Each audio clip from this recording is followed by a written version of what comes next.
Habari yako mpenzi mtazamaji wetu wa kipindi cha Imani Challenge. Mimi ni Hans ambaye nimekuwa pamoja nawe kwa kipindi chote, licha ya kuwa tumekuwa na kimya kidogo, lakini zilikuwa ni changamoto za hapa na pale. Lakini kitu cha kufurahisha na cha kupendezesha ni kwamba tumeweza kurejea tena. Lakini kama unakumbuka vizuri, challenge au utangulizi ambao unaweza kuacha kabla ya kusimama ilikuwa ni kwa habari ya nini maana ya uongo katika Biblia.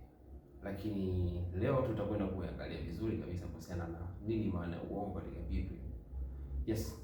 Lakini kabla tujaweza kuendelea kwa habari ya utambulisho au maana halisi ya hiki kitu ambacho tunachokwenda kukitazama, tafadhali usiache kufuatilia channel zetu katika page za mitandao ya kijamii kwa maana ya Facebook, YouTube, Instagram pamoja na TikTok.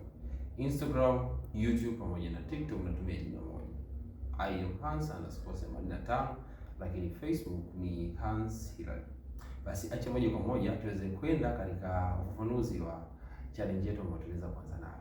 Sasa ni kitu mojawapo ambacho tunapaswa kuweza kuelewa, kwa sababu ni moja kati ya mtazamo ambao wengi wamekuwa wakiangalia, lakini wamekuwa wakijiuliza ni kwa namna gani ambavyo tunaweza kufika mbinguni.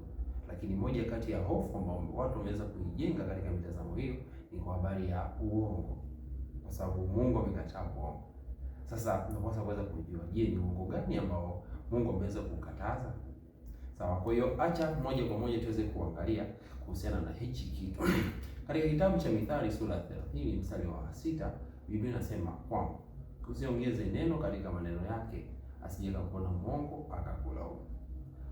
Kwa kumbe kitu ambacho Mungu anakikataza mojawapo ni kuweza kuongeza maana au neno katika Biblia.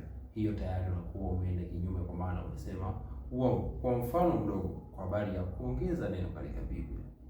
Biblia imeeleza kama mbegu ni neno, lakini inapotokea kwamba wewe unaweka tafsiri kwamba mbegu ni sadaka, kwamba panda mbegu kwa maana yatoa sadaka ili uweze kubarikiwa, tayari umeshakwenda kinyume.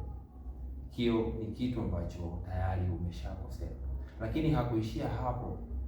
Ukisoma kitabu cha Ufunuo sura 22 mstari wa 18 na wa 19, amesisitiza pia kuhusiana na habari ya kuongeza au kupunguza katika unabii wa kitabu cha Ufunuo. Ikiwa ina maana gani? Kama hauwezi kukielewa kitabu cha Ufunuo, utaongeza.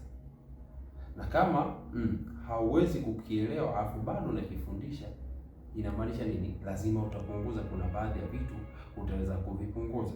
Kwa mfano mdogo, katika Ufunuo sura ya 13 kuna habari ya mnyama anatokea baharini, lakini muonekano wake ni vichwa 7 pamoja na pembe 10.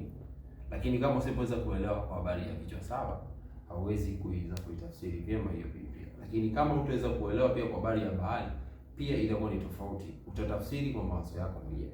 Kwa hiyo kitu ambacho Mungu ameweza kuweka msisitizo kwa habari ya kutoweza kuongeza au kupunguza. Kwa maana gani? Unapaswa kuweza kujua maana halisi hicho kitu ambacho Mungu amejaribu kukielezea, halafu uweze kukitafsiri. Kwa sababu usipoweza kuelewa maana halisi itakuwa ni changamoto. Kwa hiyo ili kuweza kufahamu hayo yote, unapaswa kuweza kukaa na kuweza kufundishwa ili uweze kuelewa hiyo vitu vyote. Kwa hiyo hiyo ni moja kati ya challenge ambayo tulikuwa tunaiangazia, lakini naamini kupitia hivyo vichache umeweza kupata at least hata mwanga. Lakini sikwambii kwa habari ya udanganyi, kwa habari ya uongo wa kimwili unapaswa kuweza kudanganya. Haupaswi kuweza kudanganya, kwa sababu hata Mungu pia hapendi. Uongo unaanzia mwilini na mwisho wa siku unahamia rohoni.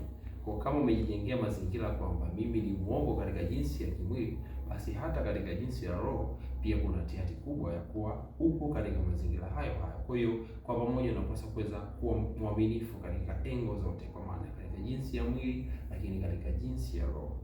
Kwa hiyo tukutane tena katika challenge inayofuata. Mimi ni Hans.